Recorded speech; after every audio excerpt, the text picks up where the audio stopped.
Since the trailer is level,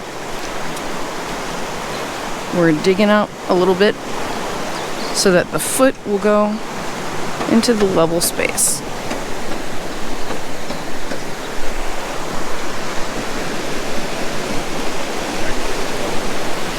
We're between Monarch and Niehart, Montana, and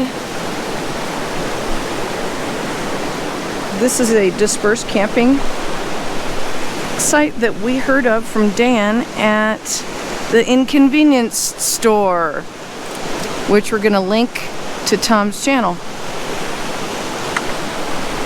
All right.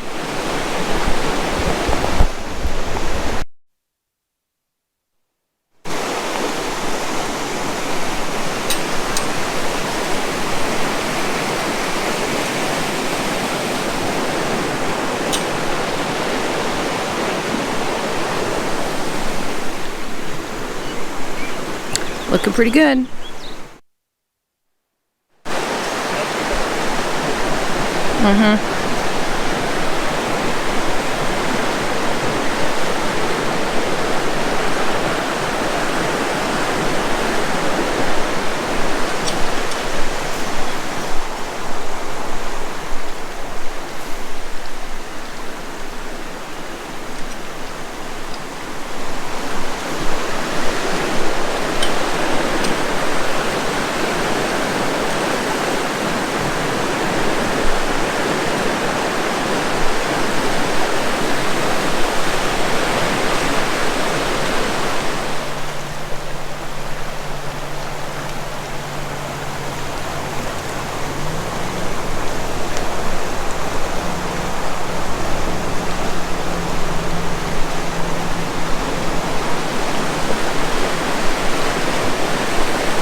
Any quotes for the camera?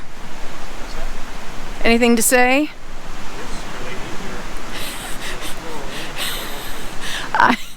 I regret asking you what you'd like to say. This is a very nice camp spot. I'm getting more excited by the moment as everything is working out well. Like where I can set the shower in the latrine and the tent and the truck. This is like an awesome site. This is pretty exciting. A real fire pit. And it looked like there's the start of one down by the creek as well, but I assume we'll want to use this one. All right. Yes. Well, Kathy and I took a quick explore. In fact, I can't remember if I remember to end the track in Gaia. It's quite unremarkable. Oh, look at that amazing trail, you know? And it goes just deep enough in the woods, you start to think, oh, this is awesome. And then we realize that, I mean, it's not bad. It's just, it goes in a loop right next to where we are.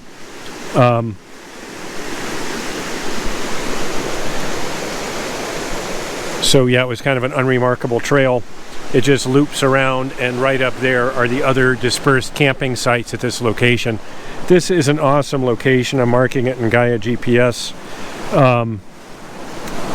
Just super impressed with what the Forest Service did with this little patch of ground next to Belt Creek. So again, we're right on this beautiful creek. When we were here 2 years ago, the water did have a lot of energy. So I know they've had quite a bit of rain just recently. You can tell quite a bit of mud around, and this is not like a super wet area. So definitely they've had some heavy recent rain. You can tell that's generally a southerly direction. The solar panels turned a little to southeast actually. But yeah, anyway, so 2 years ago I started kind of really improving our overlanding gear. We had bought the fridge, a few other items, and we camped about 6 miles from here, but in a developed camp at Fiddle Camp. This time Kathy's going to stay there in a ground tent and just eat and use the flush toilets and the showers and everything in the dormitory, and eat meals in the mess hall there. And I'm going to camp here for the week and do more exploring of the Little Belt Mountains. But boy, what an amazing dispersed campsite. It's really, again, really, we just came up here on a Friday thinking, well, let's find a dispersed campsite. I was going to go over by Hughesville Road, but we just struck up conversation with a nice guy. I'm going to link his YouTube recording about his little business, the Inconvenience Store over in Niehart. And he whipped out the Forest Service map and said, here's some spots here, here's some spots, don't take this forest road, it just rained, it'll be too muddy. A bunch of people got stuck up there. And I'm like, yeah, I'm really not up for that kind of an adventure tonight. And he's like, here, and he drew us, this little spot. He told us exactly where it was and said, oh, by the way, one of them has a little sandy beach right on the creek. And that's the one we took. So, wow. Yeah, so anyway, for us from the Midwest, this West Coast public land thing is pretty phenomenal. To have just free dispersed camping that's pretty well developed in such a gorgeous spot. So now Kathy's going to get tuned up here and get ready for fiddle camp. We got our camp set up in no time at all. And I'm really looking forward to this week.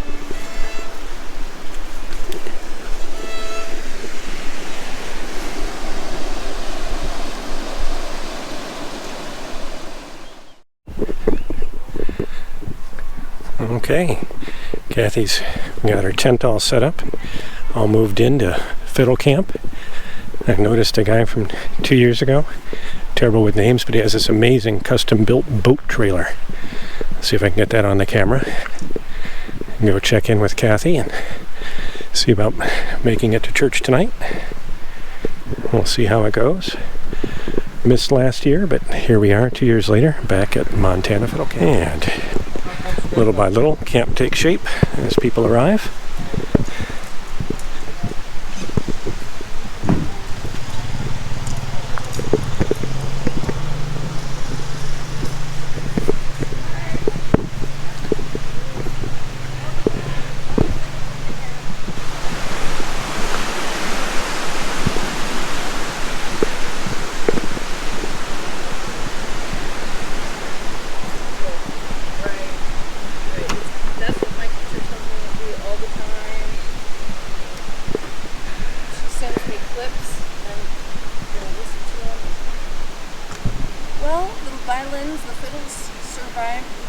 There you go.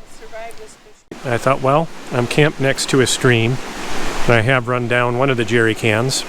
I've been using the stream water directly as non-potable water instead of refilling and emptying the jerry cans, just scooping the bucket straight out of the stream. But I thought this is a perfect opportunity to break out the platypus water filtration system, which I almost never use. I think I used it in the garage when I bought it, and I put it here for a day like today when I'm close to a stream but not close to running water. So I'm going to go ahead and take a little video of breaking this thing out, demonstrating how I can hang it from my tent frame and use it to filter stream water to refill my potable water jerry cans. Alright, for starters, I'll just go ahead and empty the package. I think I did buy one extra option when I bought this. Valve or something. It's been a while.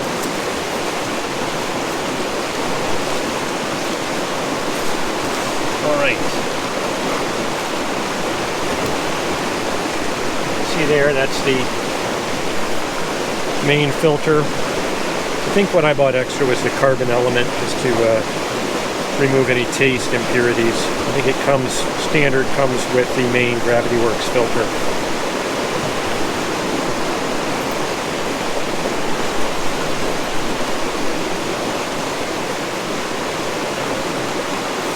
General idea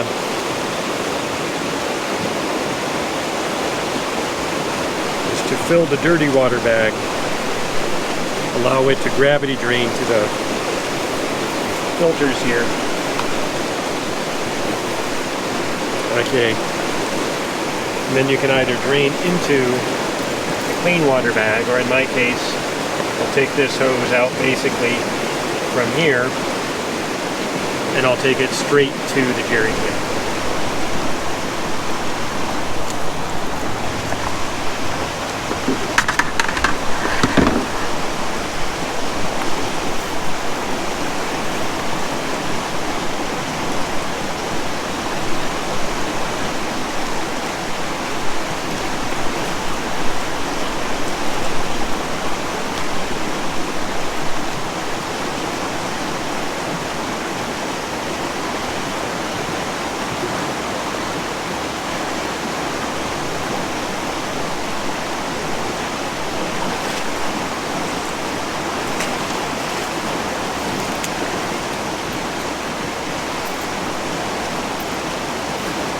don't know if the GoPro picks it up, but very beautiful mountain stream. Nice, crisp, cold water, but you can definitely see the slight yellowing of the organic load that it carries. Probably just tannins, things like that from rotting leaves, but definitely very clean stream water. This is Belt Creek coming out of the Little Belt Mountains. And one of the things I do in my setup, I just bring a lot of these little metal S-hooks. So what I'm going to do now is set this up where I'll hang an S-hook up high, possibly on the Yakima bar, possibly on the T-slot, and then allow the bag to gravity drain into that jerry can where my little Dometic pump is currently set to pump out of. You can see first I'll seal that Ziploc at the top, make sure no flies or anything try to join the party. There we go. Just like, well, I need two hands.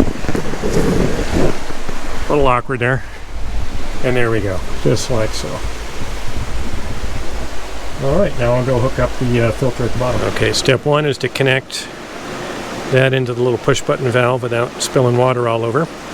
Then step two will be connecting to the drain, the tube into the jerry can. I don't know if I'll need to use an extra tube. We'll see if it can stay in there by itself, but I might have to secure it with some hose. I definitely got the filter on the bottom there just fine. I'm going to fight with the Ziploc a little bit. I thought I had that closed. I might have to take the weight off to be able to get that to seal.